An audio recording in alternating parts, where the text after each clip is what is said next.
감사합니다. 저희들을 사랑해 주시고 보호해 주시고 은총 가운데 살 수 있도록 축복하신 것 감사합니다.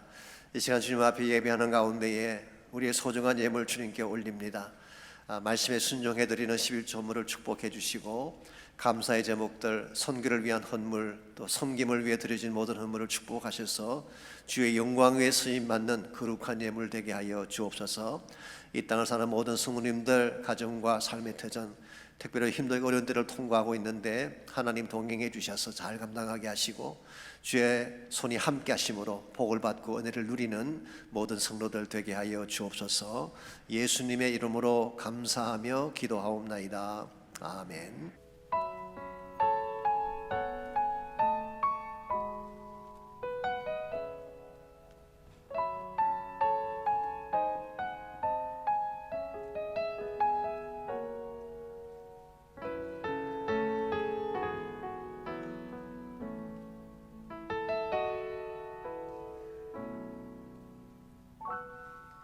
세상에 주를 떠난 사람, 어둠 속에서 빛을 알지 못한 사람 많네. 절망과 슬픔에 빠져서 울고 있는 자에게 긍휼 베풀어 주소서. 주의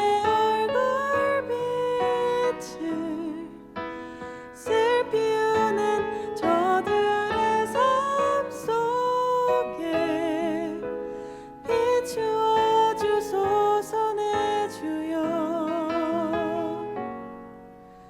비추어 주소서. 내 주여.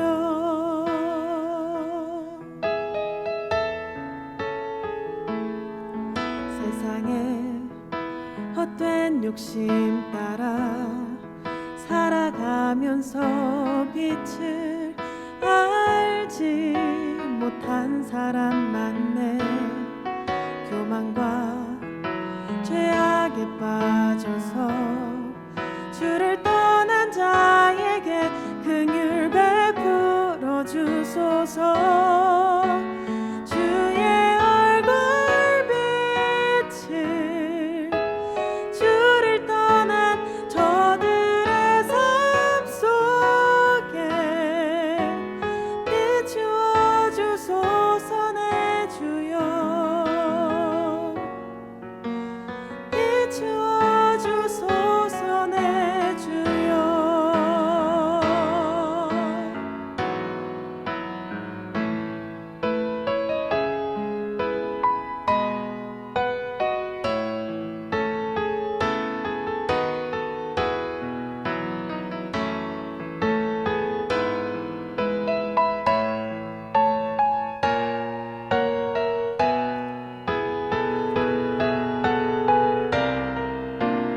주의 얼굴 빛을 주를 떠난 저들의 삶 속에 비추어 주소서. 내 주여 비추어 주소서. 얼굴 빛을 슬피 우는 저들의 삶 속에 비추어 주소서. 내 주여 비추어 주소서. 내 주여.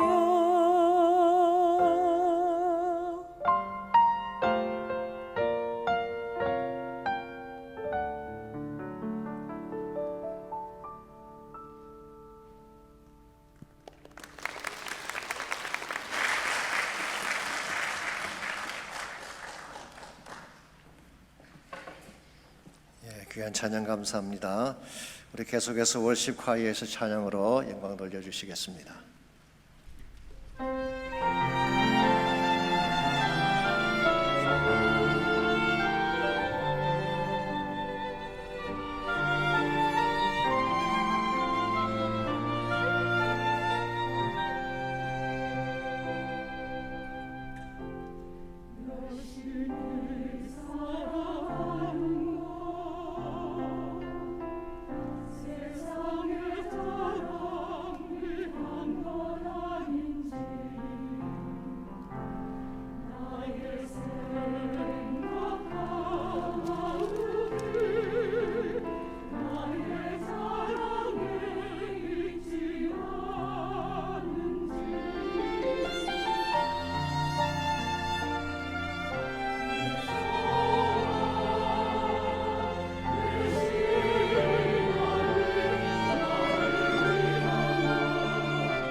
하나님 말씀 여호수아 17장 14절에서 18절까지 있는 말씀을 다 함께 찾겠습니다.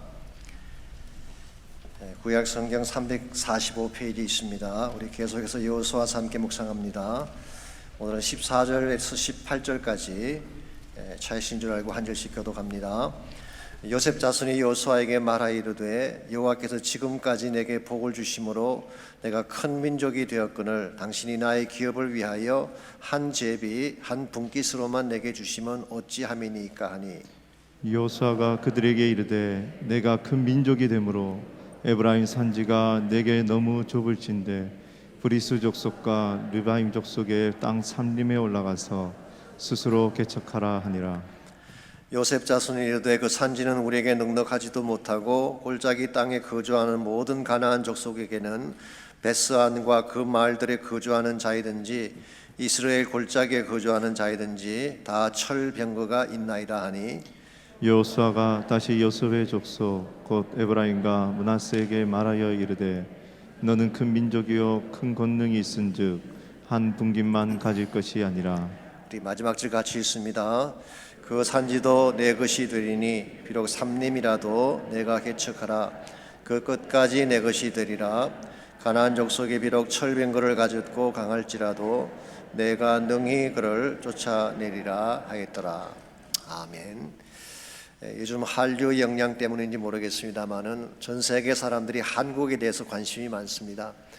한번 러시아 사람과 중국 사람과 일본 사람 3명이 모여서 토론을 했습니다. 한국 사람들이 치킨을 좋아한다고 하는데 치킨을 가장 적게 먹는 달이 언제인가? 여기에 대한 토론을 벌였습니다. 러시아 사람은 9월 달일 거라고 했습니다. 8월 달일 거라고 했습니다. 더운 여름에 누가 치킨을 먹겠냐는 것이죠. 중국 사람은 12월 달일 것이다. 12월이면 야구 시즌도 끝이 났고 치킨 말고도 먹을 것이 많기 때문이 아니겠느냐. 근데 서로의 주장이 팽팽해지는 것을 본 일본 사람이 한국 사람에게 직접 물어보기로 했습니다. 한국에서 치킨을 가장 작게 먹는 날이 언제인가 물었더니 금방 2월 달이라고 하는 대답이 나왔어요.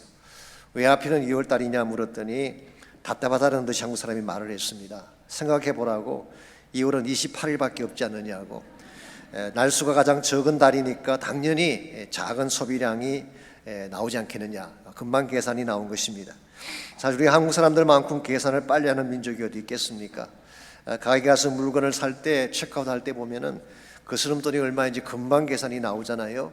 타민족들 중에는 이게 안 되는 분들이 가끔 있습니다. 큰 돈을 들이게 되면 그 스름돈 계산을 못해서 10손가락을 동원하고 그게도 안 되면 발가락까지 동원하는 경우를 볼 수가 있어요. 오래전에 저희 교회에서 칠레 프로젝트를 할 때 저희 교회 선교팀이 칠레를 다녀온 적이 있습니다. 수도 산티아고에서 북쪽으로 한 5 내지 6시간 떨어진 곳에 쓰나미로 큰 피해를 입은 지역이 있어서 그 지역에 교회당을 지어주고 또 YM 선교 베이스를 저희 교회가 지어주었던 적이 있었죠. 그때 건축이 다 끝난 후에 제가 현지 목회자들을 훈련하기 위해서 다시 그곳을 방문을 했는데요. 그때 함께 섬기시던 칠레 교회 집사님 한 분이 바닷가로 나가셔서 금방 잡은 생선을 사가지고 오셨습니다.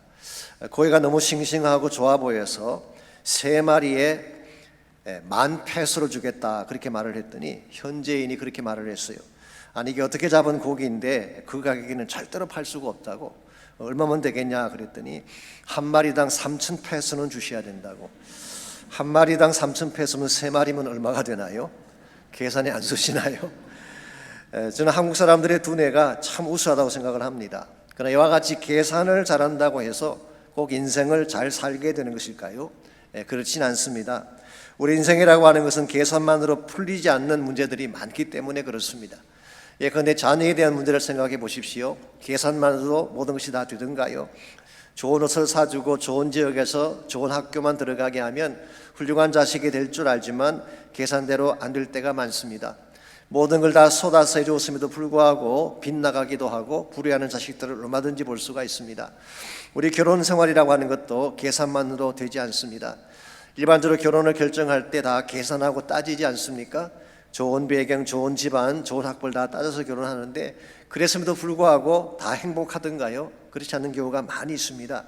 외적인 계산보다 더 중요한 것이 사랑이고 신실함이기 때문에 그렇습니다. 우리의 사업도 마찬가지죠. 계산대로 안 됩니다. 만약 계산대로 다 된다면 성공하지 못할 사업이 어디 있겠어요. 심지어 우리 육신의 건강이나 질병도 우리 계획대로 이루어지지 않습니다. 내일 나에게 무슨 일이 벌어질지 아무도 계산할 수 없기 때문입니다. 그러므로 우리가 인생을 바르게 살아가려면 계산보다 더 중요한 것이 있다는 사실을 깨달아야 됩니다. 우리 인생을 계산하는 것보다 더 중요하게 될 것이 무엇일까요? 그게 바로 믿음입니다. 하나님을 의지하고 그분을 따라 사는 삶을 살아야지 우리 인생의 가치를 바로 보게 되고 진정한 차원의 축복을 향해 나아갈 수가 있는 것입니다. 무엇보다 우리가 믿음을 갖고 살게 되면 우리 인생길 가운데 풀지 못할 문제가 생겨도 하나님이 도와주셔서 풀어내게 되는 것입니다. 이런 측면에서 계산도 필요하긴 하지만 계산보다 더 소중한 것은 하나님을 신뢰하는 믿음이라고 할 수가 있습니다. 저는 그 좋은 예가 복음서에 나오는 오병이어의 케이스가 아닌가 생각합니다. 한 번은 들판에 많은 사람들이 모였습니다. 해는 저물어 가는데 먹을 것이 없었어요. 종일 굶었던 그 사람들에게 무엇인가를 먹여야 되는데 어디 가서 그 많은 사람을 먹일 떡을 사올 수가 있겠습니까? 그래서 먼저 빌립에게 예수님께서 질문을 하셨죠. 어디에서 이 많은 사람들에게 떡을 사서 먹일 수 있을까 물었을 때 빌립의 대답이 무엇이었습니까? 200데나리온의 떡으로도 부족할 것입니다. 금방 계산이 나왔어요. 거기 모인 사람의 숫자가 5,000명 됐다고 하는데요, 아마 아이들까지 합치면 2만 명 정도가 됐을 것입니다. 그런데 한 머리당 얼마면 되겠는가를 금방 계산해내는 이런 면에서 이 빌립의 어프로치는 굉장히 합리적이고 계산적이라고 할 수가 있습니다. 그러나 이 계산만으로 문제가 풀렸나요? 계산만 밝았지 실제 문제 해결에는 아무런 도움도 되지 않았습니다. 그 반면에 안드레가 했던 어프로치는 계산은 없었지만 문제 해결에 도움이 됐어요. 한 어린아이가 가지고 있는 도시락을 예수님께 갖다 드렸습니다. 이 도시락 가지고 어떻게 할지 무엇을 해야 될지는 알지 못하지만 이 도시락을 주의 손에 맡기면 주님이 일하신다는 사실을 알았어요. 이게 소위 말하는 믿음의 방법이죠. 나의 계산과 상관없이 주님께 맡기면 주님께서 알아서 다 이루어 주신다. 이걸 신뢰하고 사는 방식을 믿음의 삶이라고 부를 수가 있습니다. 여러분은 인생길을 걸어가시면서 계산을 따라 사시는지요? 아니면은 하나님을 신뢰하는 믿음으로 살아가시는지요? 이 시대에 사는 많은 현대인들은 계산을 따라 살고 있습니다. 잔머리를 굴리고 내 계산에 맞을 때 사랑도 하고 섬김도 하는 것이 보편적인 현상 아니겠습니까? 그러나 여러분과 저는 달라야 합니다. 하나님을 신뢰하는 믿음의 사람들이기 때문에 눈에 보이는 이해관계가 중요한 것이 아니라 눈에 보이지 않지만 하나님의 뜻을 바라보고 주의 능력을 신뢰하는 가운데 살아가야지 하나님이 기뻐하는 열매를 맺을 수가 있는 것입니다. 이런 측면에서 여러분과 제가 크리스찬으로서 어떻게 하면 계산적인 삶을 넘어서서 참된 믿음으로 살아갈 수 있게 될지 오늘 주신 본문을 중심으로 이것을 함께 정리해 보려고 합니다. 오늘 같이 읽은 본문에 보시면 이 자기중심적인 계산 때문에 불평을 늘어놓았던 요셉 자손들의 모습이 오늘 본문에 기록이 되어 있습니다. 사실은 16장과 17장 전체가 요셉 자손이 기업으로 받게 될 분깃에 대한 내용을 다루고 있죠. 요셉 자손이라고 하는 것은 에브라임 지파와 므낫세 두 지파를 말하는 것입니다. 아시겠지만 요셉은 야곱의 11번째 아들이었습니다. 그럼에도 불구하고 땅을 분배할 때는 유다 지파 다음으로 제비를 뽑게 했어요. 이건 대단한 특권입니다. 훨씬 순서를 앞당겨서 제비를 뽑게 한 것입니다. 그래서 16장 1절에서 4절까지를 보시면은 그들이 차지할 분깃의 전체적인 바운더리가 나오는데 그 바운더리 속에는 여리고도 포함되어 있고 베델도 포함되어 있고 가나안 중부의 여지가 다 포함되어 있습니다. 16장 5절에서 10절까지는 에브라임 지파가 받게 될 땅을 자세하게 소개를 했고 17장 1절에서 13절은 므낫세 지파가 받게 될 땅을 나열을 했습니다. 더구나 므낫세 지파 중에 반은 요단강 동편에 이미 큰 땅을 얻지 않았습니까? 종합해 보면 사실 요셉 지파는 많은 혜택을 누린 것입니다. 다른 지파에 비해서 특혜를 누린 지파라고 말을 할 수가 있는데 그럼에도 불구하고 14절을 보시면은 이와 같은 땅 분배에 대한 그들의 반응이 어땠는지가 이렇게 나와 있습니다. 요셉 자손이 여호수아에게 말하여 이르되 여호와께서 지금까지 내게 복을 주심으로 내가 큰 민족이 되었거늘 당신이 나의 기업을 위하여 한 제비 한 분깃으로만 내게 주시면 어찌함이니까 라고 했어요. 쉽게 말하면 불평을 한 것입니다. 왜 자신들은 두 지파인데 한 분깃만 주느냐는 것입니다. 지파가 둘이면 두 개의 분깃을 맞는 것이 합당하지 않겠습니까? 사실 계산상으로는 그것이 맞습니다. 합리적으로는 맞는 이야기죠. 그러나 가나안 땅을 분배한다고 하는 것이 계산만으로 가능한 것일까요? 사실 이 가나안 땅은 하나님이 주신 땅이에요. 자기들이 획득한 땅이 아니라 하나님이 은혜로 주신 땅인데 이 은혜를 계산하고 있다는 것은 참으로 잘못된 어프로치가 아닐 수가 없습니다. 뿐만 아니라 자기들만 큰 땅을 차지하겠다고 하면은 다른 지파들은 작은 땅을 차지할 수밖에 없습니다. 즉 자기들의 계산에만 맑았지 다른 사람의 필요에는 관심 갖지 않았던 이들의 모습은 결코 건강하다고 말할 수가 없습니다. 무엇보다도 계산만으로 이 모든 땅을 차지할 수 있을까요? 그렇지 않습니다. 아무리 계산을 해도 하나님이 도와주지 않으면 그들은 그 땅을 차지할 수가 없어요. 그래서 16절과 17절을 보시면은 이와 같은 그들의 요청에 대해서 여호수아가 막상 브리스 족속과 르바임 족속의 땅을 가지라고 했을 때 그들은 난색을 표했습니다. 우리 힘으로 가질 수 없다 그렇게 말을 했어요. 쉽게 말하면 계산은 잘했지만 실제 그 땅을 차지할 능력은 소유하지 못한 거예요. 하나님께서 개입하시고 도와주셔야만 그들의 기업을 차지할 수가 있는 것입니다. 오늘 여러분과 저의 삶도 마찬가지라고 할 수가 있습니다. 하나님께서 우리에게 하늘나라 기업을 주시기를 원하는데 우리 계산만으로 기업을 차지할 수가 없습니다. 나의 능력만으로 그 기업을 차지할 수가 없어요. 하나님이 주셔야 돼요. 하나님이 함께 하시고 도와주셔야 되는 것입니다. 이런 면에서 여러분과 제가 더 아름답고 더 열매가 좋은 크리스천 삶을 살아가기를 정말 원한다면 계산 따라 사는 삶이 아니라 믿음 따라 사는 삶을 실천해야 돼요. 우리가 크리스천으로 이 땅을 살면서 계산 따라 사는 삶이 아니라 믿음을 따라 삶으로써 하나님의 목적을 성취하려면 과연 무엇이 필요할까요? 오늘 본문에 기록된 에브라임 지파와 므낫세 두 지파의 케이스를 통해서 믿음 따라 사는데 꼭 필요한 세 가지 차원의 점검에 대해서 말씀을 드리려고 합니다. 첫 번째로 필요한 것이 자아를 점검하는 것이 필요합니다. 내가 누구인지를 정확하게 알고 나를 비워내지 아니하면 믿음으로 살 수 없다 그런 뜻입니다. 14절 말씀 다시 보시면 요셉 자손이 분깃이 작다고 불평을 했는데요, 그 불평의 이면에는 무엇이 있었는지 아십니까? 왜곡된 자아의식이 있었어요. 14절을 다시 보시면은요, 요셉 자손이 여호수아에게 말하 이르되 여호와께서 지금까지 내게 복을 주심으로 내가 큰 민족이 됐다 그랬어요. 여기서 크다는 말의 의미는 숫자적으로 크다 그런 뜻입니다. 실제로 그들 지파의 숫자가 컸다는 거예요. 그래서 숫자에 맞춰서 분깃을 주어야 되는 것 아니냐, 이것이 그들이 펼쳤던 논리의 핵심입니다. 그런데 문제는 실제로 요셉 자손의 숫자가 가장 컸을까요? 그렇지 않습니다. 요단 서편에 있는 에브라임과 므낫세 두 지파를 다 합쳐도 6만 명이 채 안 되는 것으로 통계가 나와 있습니다. 이것은 유다 지파 7만 6천 5천 명에 비하면 작은 숫자죠. 다한 지파나 이사겔이나 스불론 지파보다도 숫자가 더 작았습니다. 그럼에도 불구하고 그들은 스스로 크다고 생각했는데요, 이와 같이 자신을 크게 본 이유가 뭘까요? 그것은 표현은 안 했지만 자기들 마음속에 내재되어져 있는 특권의식에서 나온 것입니다. 첫째는 요셉의 자손이라는 교만이 그들에게 있었어요. 요셉이 사실 이스라엘을 먹여 살리지 않았습니까? 그들을 이민 초청을 해서 힘들고 어려울 때 그들을 다 먹여 살린 자가 요셉이죠. 그러므로 너희들이 누구 덕에 살아왔냐는 거예요. 우린 요셉의 자손이다 라고 하는 의식이 그들에게 있었어요. 뿐만 아니라 지금 땅 분배를 맡고 있는 여호수아 자신이 에브라임 지파였습니다. 소위 말하면은 지도자를 배출한 지파다 그런 뜻이에요. 그래서 자기들도 모르는 사이에 우리는 큰 지파라고 하는 의식이 있었어요. 나중에 이스라엘 역사를 보시면요, 결국 이 큰 자 의식이 이스라엘을 남과 북으로 갈라놓지 않습니까?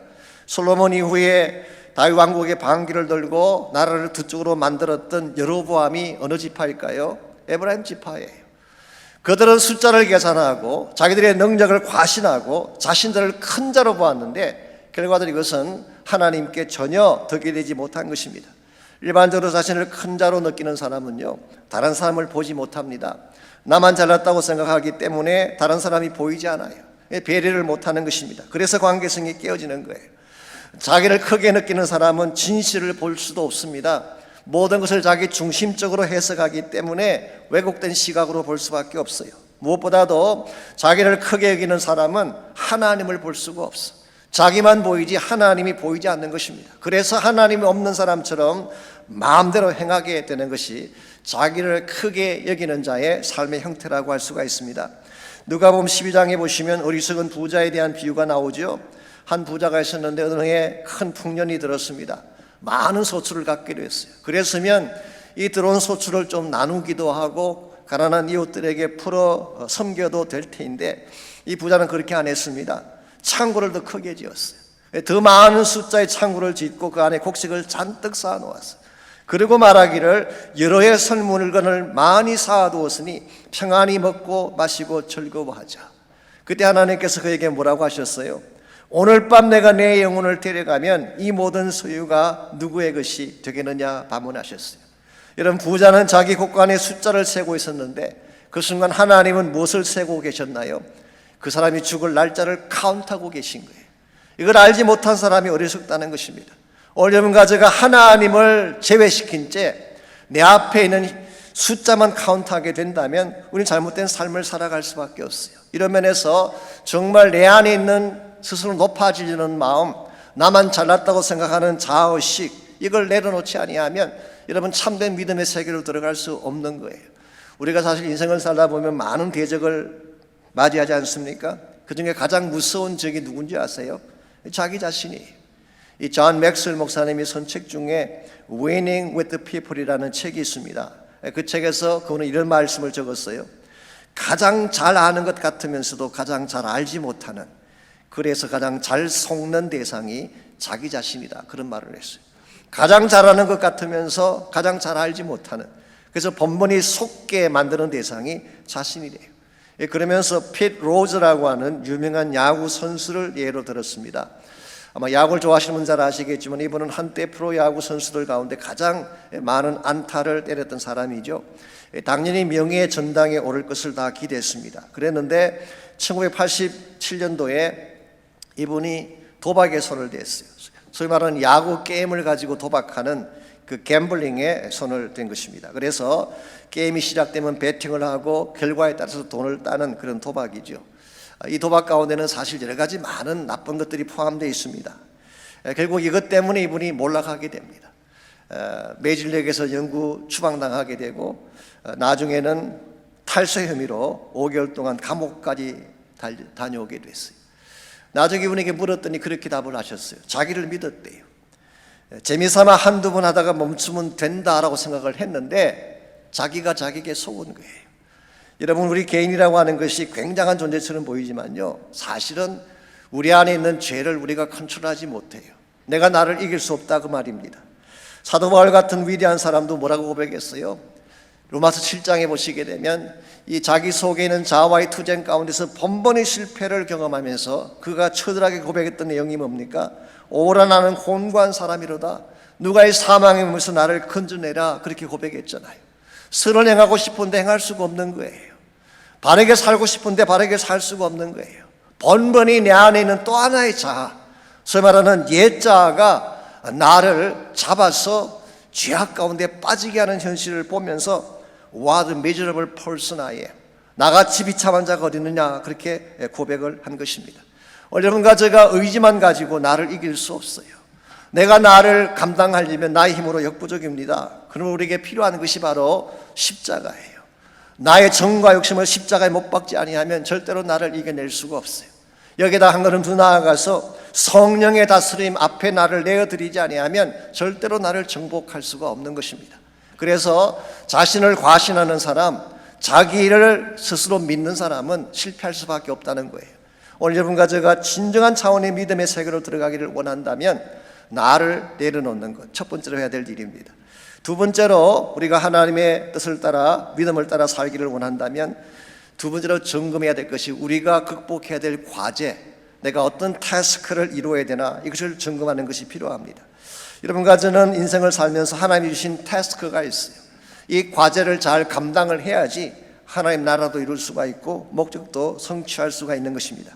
15절 말씀 보시면 여호수아가 그 두 지파에게 준 태스크가 이와 같이 소개가 되어 있습니다. 15절입니다.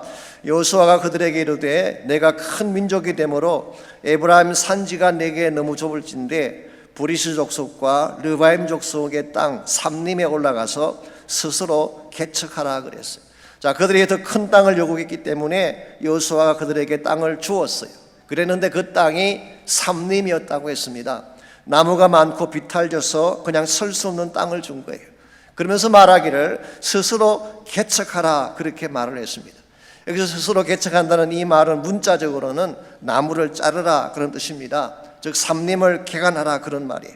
산을 깎고 나무를 베고 땅을 고르게 해서 초지를 만들라고 하는 것입니다. 사실 이것은 쉬운 과제가 아니죠.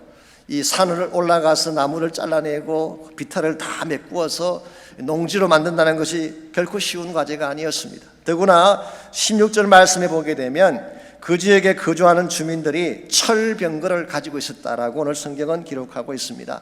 아시겠지만 지금 이스라엘은 청동기 시대 문화를 가지고 있어요. 그래서 이스라엘이 가지고 있는 모든 무기는 청동으로 만든 무기였습니다. 그랬는데 가나안 사람들 가운데 일부는 철기 시대에 해당하는 철병거를 가지고 있었어요. 자, 청동으로 만든 무기와 철로 만든 무기가 부딪히면 누가 이길까요? 이 게임도 안 됩니다. 청동으로 만든 것은 다 부러지고 구부러지는 것입니다. 그런데 더구나 그들이 만든 무기가 철병거였다고 하니까 이건 무적의 무기라고 할 수가 있는 것입니다. 자, 하나님께서 그들에게 땅을 주기는 주시는데 삼림을 개척하고 철병거를 넘어서야 그 땅을 차지할 수 있다고 말씀하고 있어요. 이게 일반적으로 하나님이 우리에게 주시는 과제예요. 어떤 분들은 인생을 너무 쉽게 생각하는 분이 있는데요, 우리 인생길이 항상 꽃밭만 있는 길이 아닙니다. 장미꽃만 있는 그런 길을 걷도록 하나님 우리에게 인생을 허락하지 않아요.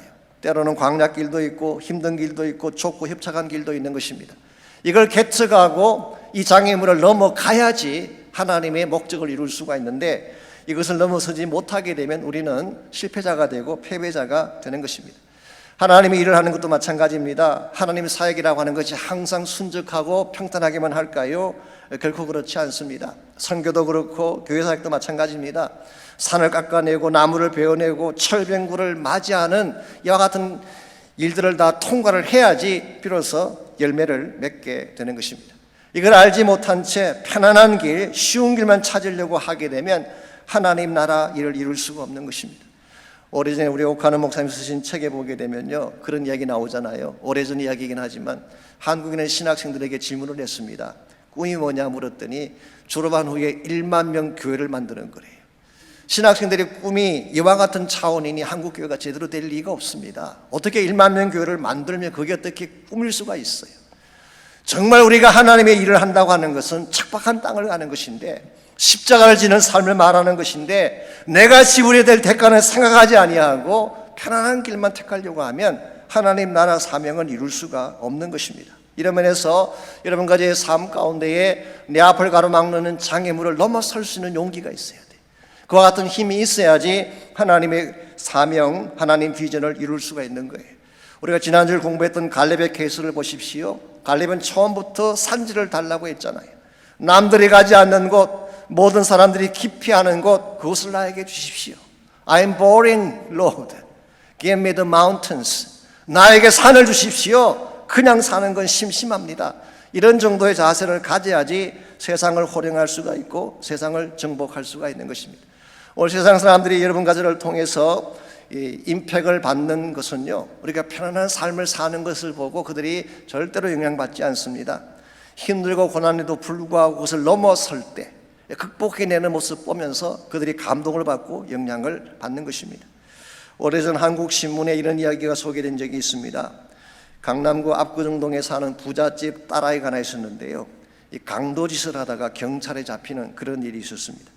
이 아이는 고등학생인데도 불구하고 매달 용돈만 200만 원을 받았다고 합니다. 웬만한 사람의 한 달 월급이죠. 한 달에 용돈 200만 원을 받으면서도 돈이 더 필요하다고 해서 강도짓을 하다가 붙잡혀서 감옥에 가게 된 것입니다.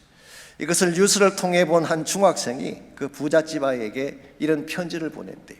대충 이런 내용입니다. 언니에게, 나는 월 4만 원 하는 7평짜리 아파트에 새 방을 살고 있는 중학생이야. 아버지는 1987년도에 자살을 하셨고 어머니는 우리를 키우시느라고 피를 뽑아 팔기도 하셨어. 그럼에도 오빠는 명문대에 입학을 했고 나는 초등학교를 1등으로 졸업을 했어. 언니네 가정에 비하면 너무나 초라하고 너무나 가난하지만 한 가지 자랑할 것이 있어. 그건 예수님을 믿는 믿음이야. 이 믿음 가지면 어떤 역경도 일어설 수가 있고 소망 가지고 살 수 있게 돼. 그러므로 언니도 꼭 이 믿음 가지고 다시 일어났으면 좋겠어. 그러면 앞날이 분명히 밝은 미래가 있을 거야. 여러분, 한 아이는 남부를 것이 없는 모든 것을 갖추고도 막가는 인생을 살았는데, 또 다른 한 아이는 월 4만 원짜리 아파트에 살면서도 믿음을 말하고 소망을 말하고 있습니다. 누가 더 축복된 인생일까요? 가진 것이 없어도 믿음으로 사는 자예요. 여러분과 저에게 진짜 필요한 것은 이런 믿음이에요. 고난을 극복해낼 수 있는 믿음 가져야 돼요. 역경도 마다하지 않고 넘어설 수 있는 믿음을 가져야지 어려운 환경에도 불구하고 당당하게 살 수가 있고 산지를 정복해서 하나님 영광을 나타내게 되는 것입니다. 이와 같이 여러분과 제가 믿음을 따라서 하나님의 목적을 바르게 이루어드리려면 1차적으로는 자아를 점검을 해봐야 돼요. 내가 누구인가를 확인하고 나를 내려놓는 것이 필요합니다. 두 번째는 내가 넘어서야 될 장애가 뭔가, 나의 앞에 주어진 타스크가 뭔지를 잘 확인하고 그것을 극복해내야 돼요. 마지막 세 번째로 필요한 것이 능력을 갖는 것입니다. 우리가 하나님의 뜻을 잘 이루어내려면 나에게 주어진 능력이 어떤 능력인가, 이 능력에 대한 점검이 필요한 것입니다. 쉽게 말하면 나의 힘만으로 안 된다는 거예요. 하나님이 부어주시는 능력을 가져야지 하나님의 타스크, 하나님의 비전을 이룰 수가 있는 것입니다. 17절 18절 말씀 보시게 되면요, 삼림과 철병거라는 장유물 앞에서 난색을 표현한 요셉 자손에게 여호수아가 뭐라고 말씀하셨는지, 그 여호수아의 도전적인 말씀이 17절과 18절에 기록이 되어 있습니다. 여호수아가 다시 요셉의 족속 곧 에브라임과 므낫세에게 말하여 이르되 너는 큰 민족이요 큰 권능이 있은즉 한 분깃만 가질 것이 아니라 그 산지도 내 것이 되리니 비록 삼림이라도 내가 개척하라 그 끝까지 내 것이 되리라. 가나안 족속이 비록 철병거를 가졌고 강할지라도 내가 능히 그를 쫓아내리라 하였더라. 여기 여호수아가 너희들이 산지를 가질 수 있다, 그리고 가나안 족속이 비록 강하고 철병거를 가졌을지라도 능히 쫓아낼 수 있다고 말씀하고 있어요. 여호수아가 이와 같은 말을 하는 그 이면에 어떤 전제가 깔려 있을까요? 생략된 말이 하나 있어요. If God is with you, 만약 하나님이 너와 함께 가신다면, 이 말이 생략되어 있어요.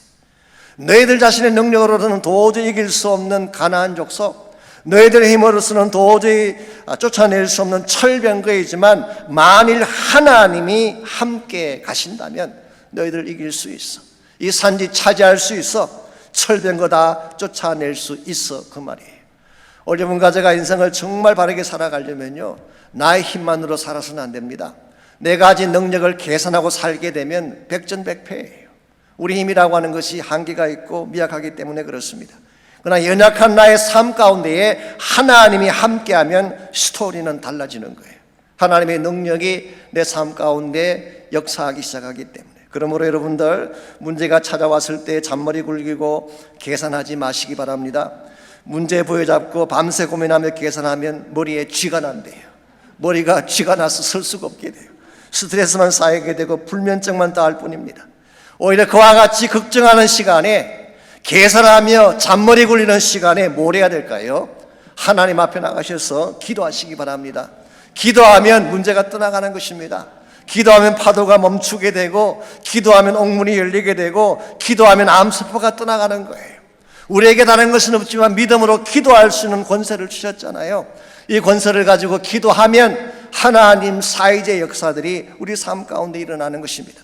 정말 믿음 가운데서 하나님의 능력을 신뢰하는 사람은 최악의 상황 속에서도 최선의 축복을 만들어낼 수 있는 힘을 가지게 돼요. 이게 성경이 말하고 있는 크리스찬 삶의 본질입니다. 사도 바울이 빌립보서 4장 13절에서 유명한 말씀을 하셨죠.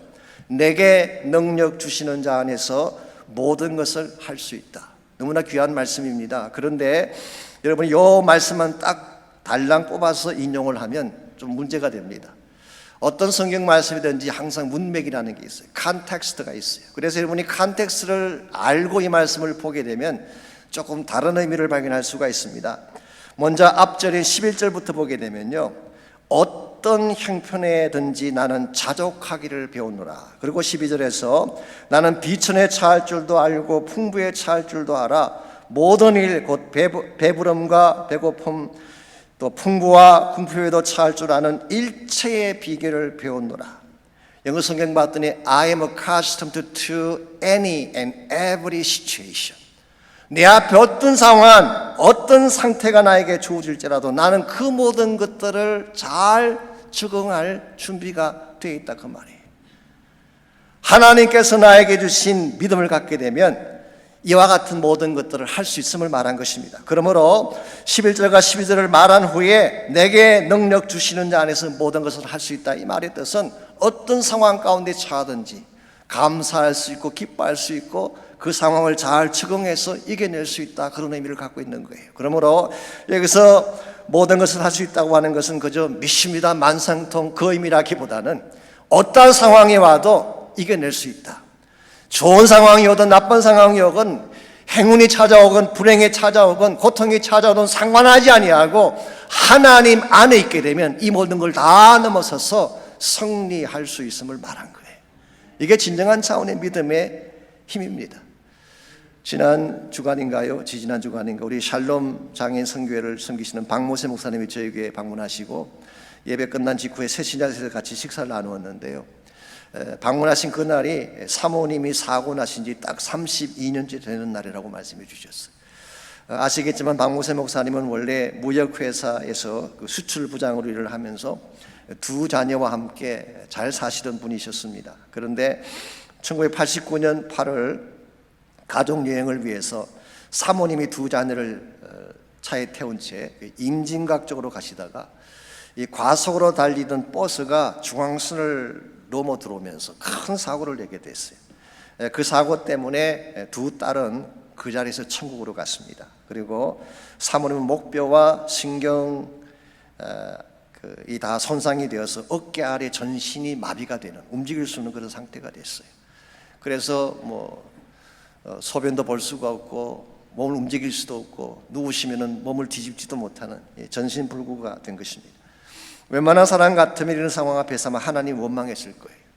좌절하고 절망한 나머지 인생을 함부로 살았을지도 모르겠어요.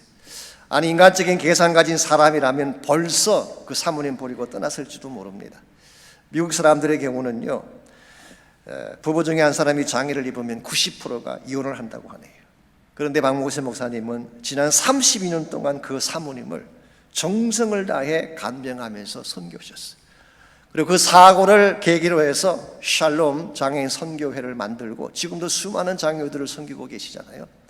그뿐만 아닙니다. 그분은 매년 수백 수천 대 휠체어를 전 세계에 보내기 위해서 이 전 세계 장애자들을 위한 선교 사역을 하고 있습니다. 미국은 그래도 장애를 당하신 분들이 살기에 좋은 혜택이 많다고 합니다. 그러나 동남아시아 지역이나 아프리카 지역 가게 되면 형편없대요. 휠체어 하나 타는 것도 힘들대요. 그래서 그분들에게 휠체어 보내주는 사역을 지금도 하고 계시지 않습니까? 여러분, 이것이 능력이에요. 나에게 최악의 사건이 왔지만, 누가 봐도 처참한 상황이 왔지만 그 상황에도 불구하고 다시 일어나는 거예요. 더 큰 목적을 위해 사는 거예요. 하나님의 영광 위에 더 값진 일에 내 삶을 투자하며 사는 거예요. 이게 사실은 파워라고 하는 것입니다. 물론 병자가 낫고 휠체어를 던져버리고 일어나는 것도 큰 기적이긴 하지만 어쩌면 그런 기적보다 더 위대한 기적이 최악의 상황에도 불구하고 병든 아내를 그토록 오랫동안 변함없이 사랑하고 섬기는 것이 어쩌면 더 큰 기적일지도 모르겠어요. 이와 같은 기적, 이와 같은 능력은 우리 스스로 만들 수 없습니다. 나에게 능력 주시는 자이신 하나님만이 가능케 하는 거예요.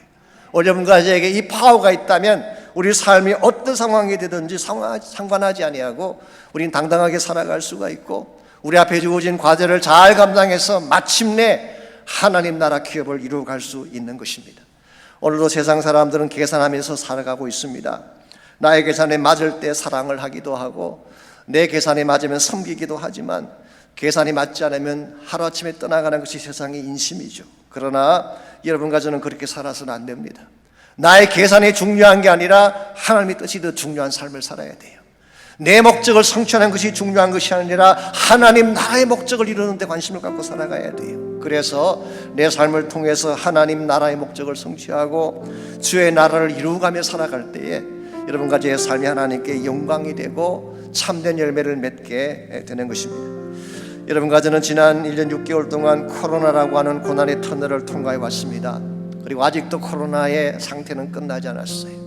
그러나 여러분들, 코로나가 왔다고 해서 주저앉아서 되겠습니까? 넘어가야 돼요. 브레이크트루를 해야 돼요. 그래서 이 코로나 너머에 있는 더 높은 차원의 비전을 향해 나아가야지 하나님 백성답고 하나님 나라 사람답게 사는 것입니다. 그러나 우리 힘만으로 그것을 할 수는 없습니다. 하나님이 함께 하셔야 돼요.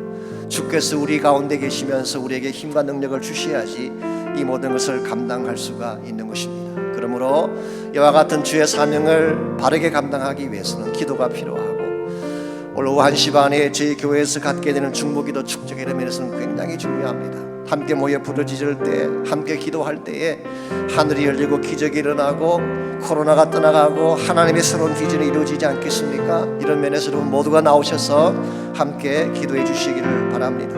뿐만 아니라 주어진 환경만 바라보고 절대로 포기하지 마십시오. 환경은 변하는 것입니다. 좋았다가 나빠지기도 하고 나빠졌다가 좋아지기도 하는 거예요. 여러분의 인생을 이끄는 것은 환경이 아닙니다. 하나님이에요. 환경은 변할지라도 하나님은 절대 변치 않습니다. 어제나 오늘이나 영원토록 동일하신 그 하나님, 어떤 상황이 올지라도 내 곁에 서서 나를 강건케 하신 하나님을 붙잡고 그분과 함께 달려가실 수 있기를 바랍니다.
다 일어나셔서 다시 한번 우리 고백합니다. 모든 상황 속에서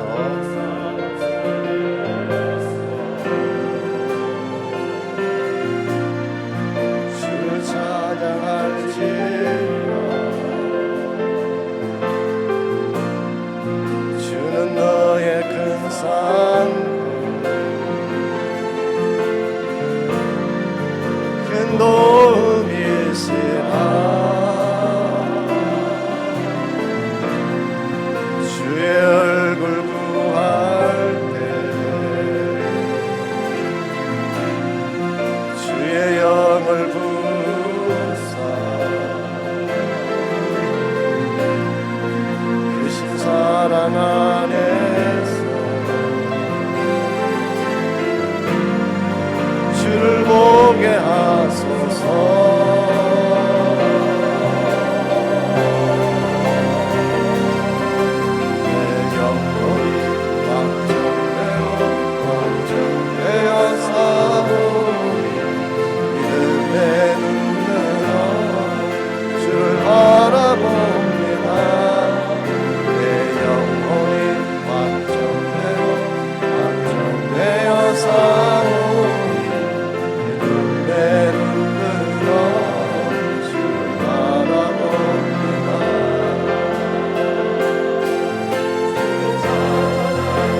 감사합니다. 모든 상황 가운데서 주님 바라볼 수 있는 믿음 주신 것을 감사합니다. 환경이 어떻게 변할지라도, 또 사람들이 어떻게 바뀔지라도, 이 세상이 어떠한 모양으로 우리를 공격할지라도 두려워하지 않게 하시고, 우리가 함께 하시는 주의 권세 부여잡고 주의 나라 영광 위에 달려갈 수 있는 우리 모두 되게 하여 주시옵소서. 이제는 우리 구주 예수 그리스도의 은혜와 하나님 아버지의 무한하신 사랑과 성령님의 충만한 임재하심이 이 시간 주 앞에 나와 전심을 다해 예배하고 돌아가는 사랑하는 모든 주의 백성 한 분 한 분에게, 가정과 삶의 터전과 자녀들과 자손들 위해 이제로부터 항상 함께 해주시기를 살아계신 예수님의 이름으로 간절히 축원하옵나이다. 아멘.